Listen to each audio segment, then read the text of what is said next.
I want you to do something radical this weekend. I want you to stop cleaning. Seriously, put down the mop. Because we all know the Saturday morning drill, don't we? It's supposed to be your time to rest. But instead, you're greeted by the roar of the vacuum and a harsh smell of bleach filling the hallways.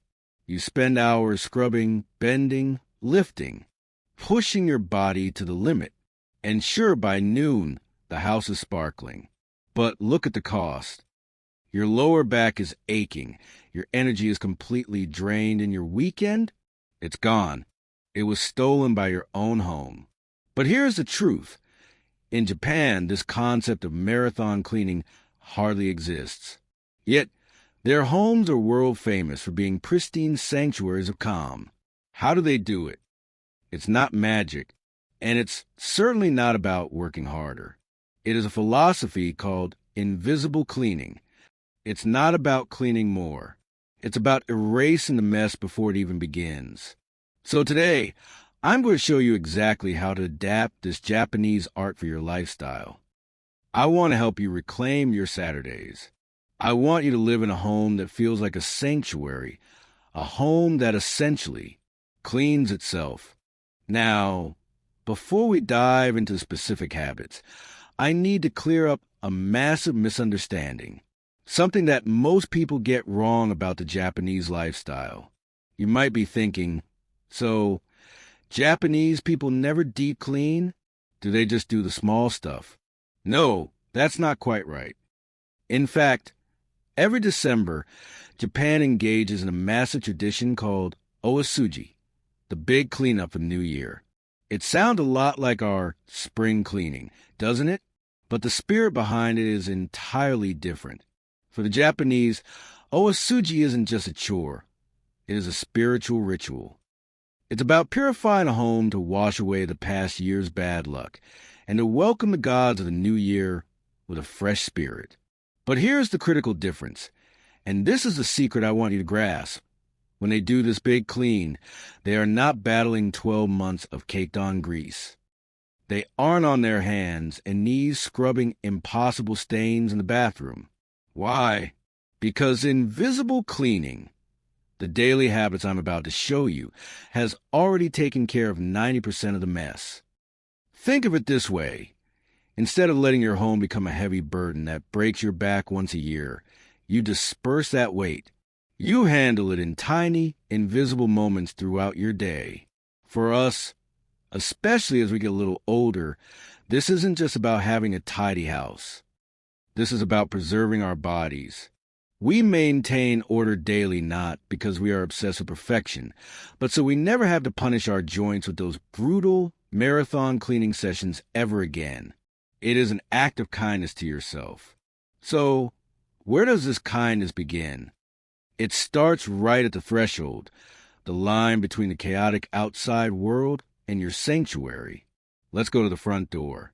Now, in Japan, the entrance is called a genkan.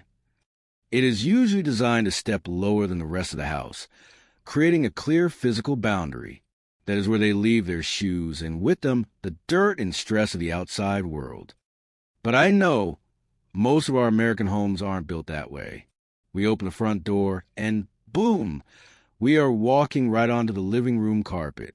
There is no buffer zone, and that is exactly when the chaos sneaks in. So what is the solution? You don't need to remodel your entryway. Instead, I want you to create your own landing strip. First, let's get serious about the no-shoes policy. It sounds simple, but think of it as a health filter. When you leave your shoes at the door, you stop 80% of the dirt, bacteria, and toxins from ever touching your floors. That means less vacuuming for you and cleaner air for your lungs. Next, establish a mini command center. It sounds official, but it can just be a beautiful tray or a small basket on your entry table. Your keys, your glasses, your wallet, they must land in that tray the moment you walk in. Do not carry them into the living room. Why? Because if they have a permanent home at the door, you will never play the frantic game of hide and seek with your car keys ever again. And finally, Here's the secret weapon. The one-touch rule right at the threshold. You grab the mail, right? Do not carry that pile into the kitchen. Sort right there at the door. Junk mail? Straight into the recycling bin.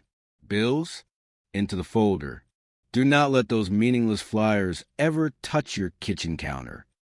Because if you let the clutter breach the front door, it will find its way to the most chaotic room in the house.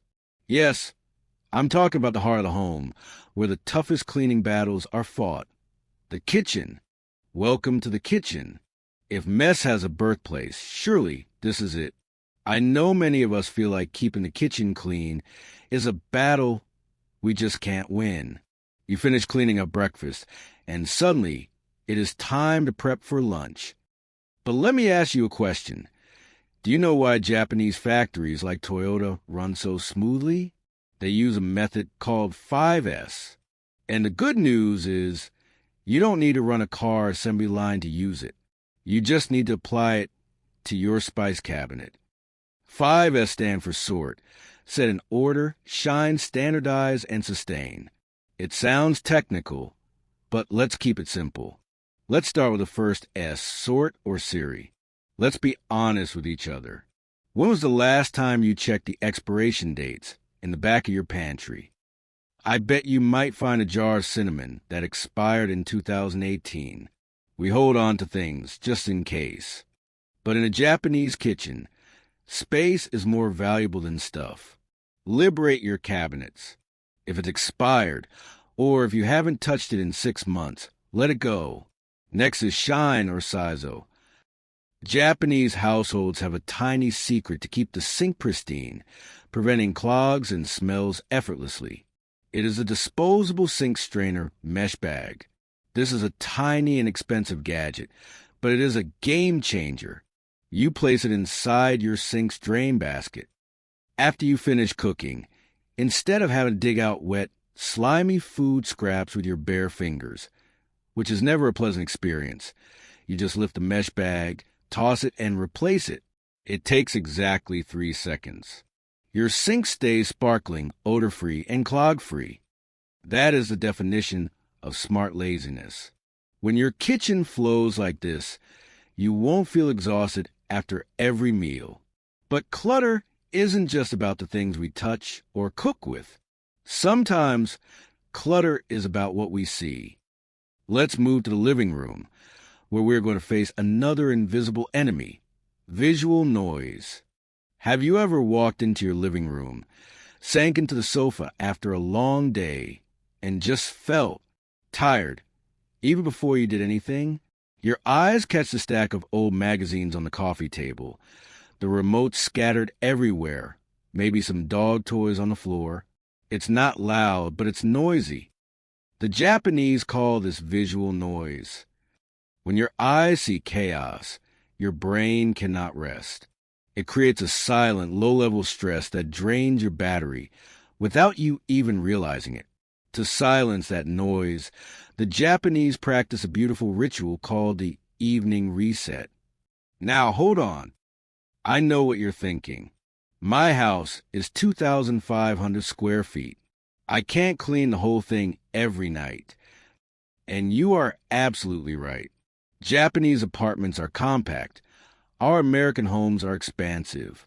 So, do not try to do it all. Here is the secret adaptation. Focus only on the high traffic zones.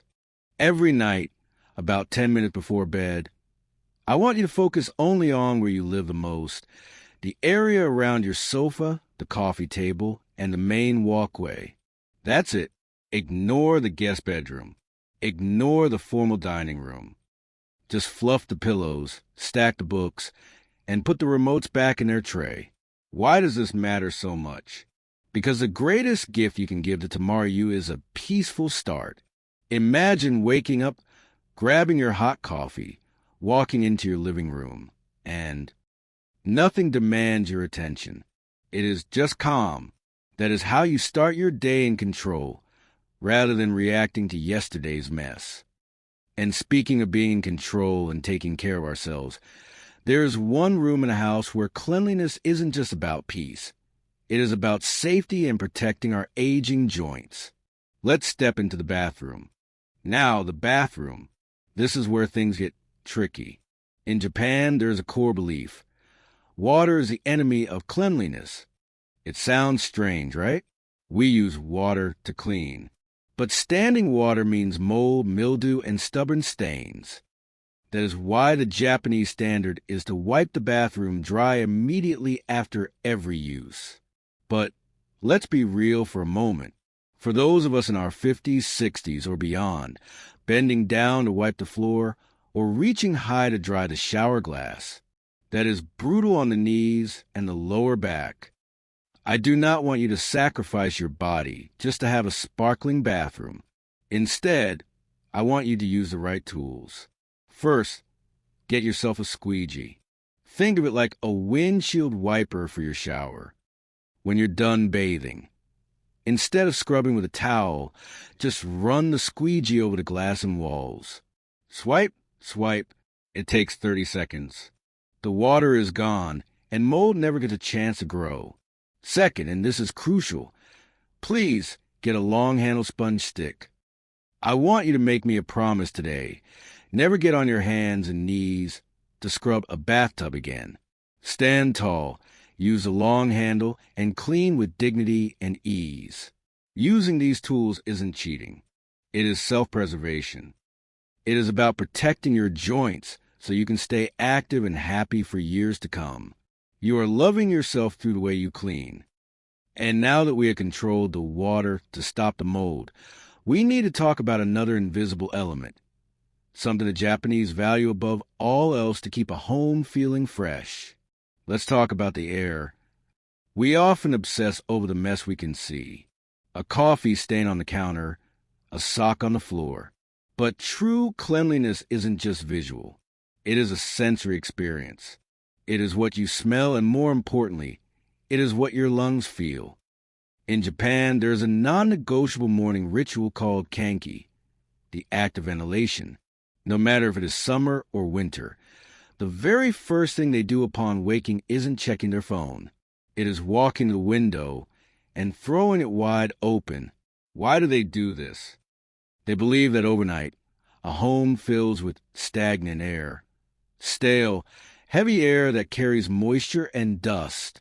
If you don't push it out, that stagnation settles into your furniture, encourages mold, and leaves you feeling lethargic.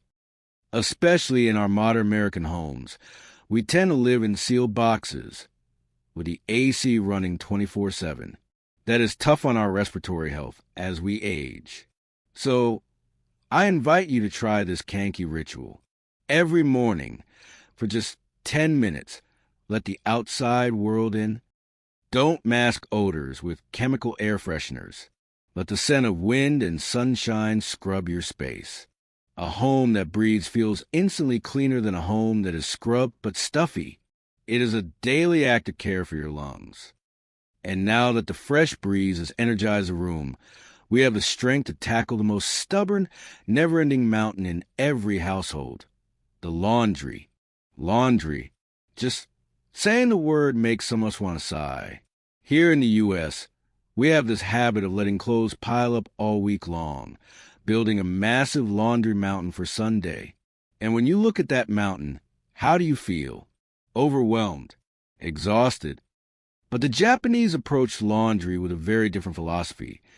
They treat it as a flow, not a dam. Instead of waiting for the weekend disaster, they wash small loads every day or every other day. I know it sounds like more work, but trust me, folding 5 shirts in 5 minutes is infinitely easier on your spirit than standing for 2 hours trying to fold 50. Don't let the river get blocked. Let it flow. And when you fold, try the vertical fold. Instead of stacking clothes flat like pancakes, where you have to destroy the pile to find a shirt at the bottom, stand them up. When you open your drawer, you see everything at a glance. No digging, no mess.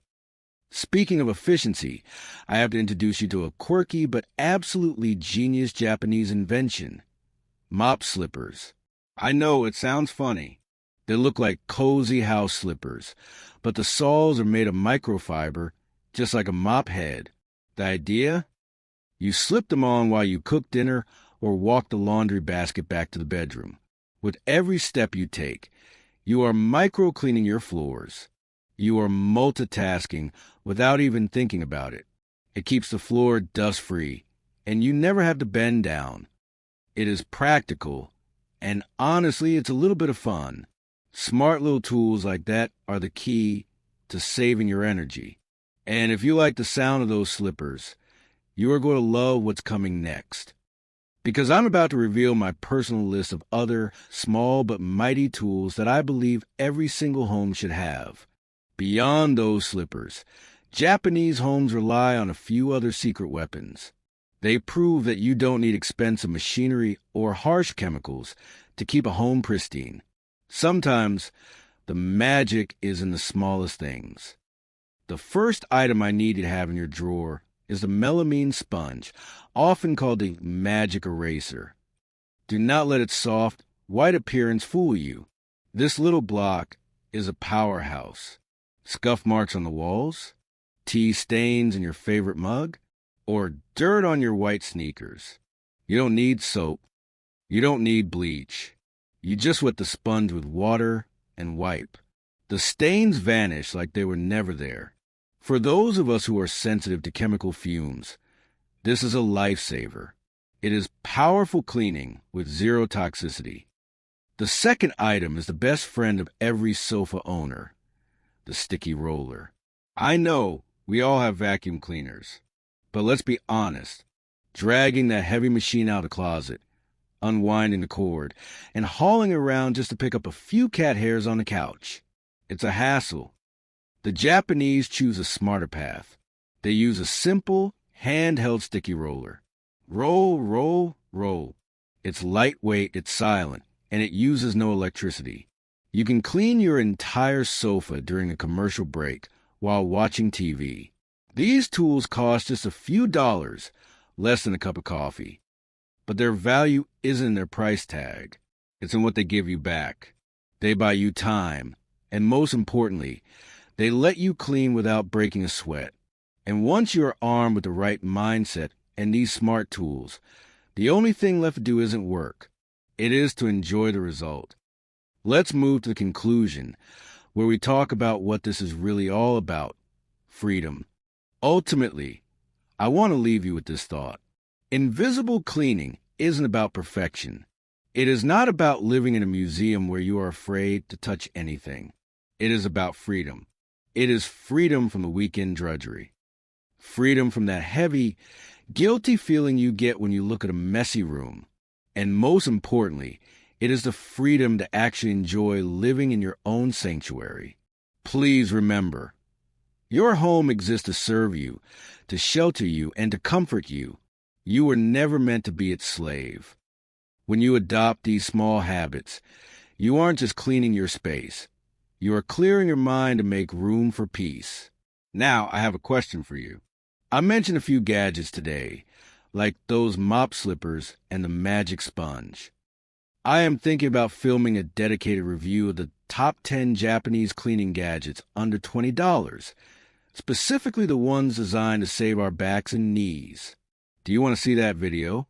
If you do, please type the word Smart Clean in the comment below. If enough of you are interested, I will make it happen for you. For today, don't try to fix the whole house at once. Just try one thing. Go apply the 5S rule to your medicine cabinet. Just take 10 minutes and feel the difference. Thank you for spending your time with me. Here's to a calmer home and a much happier you.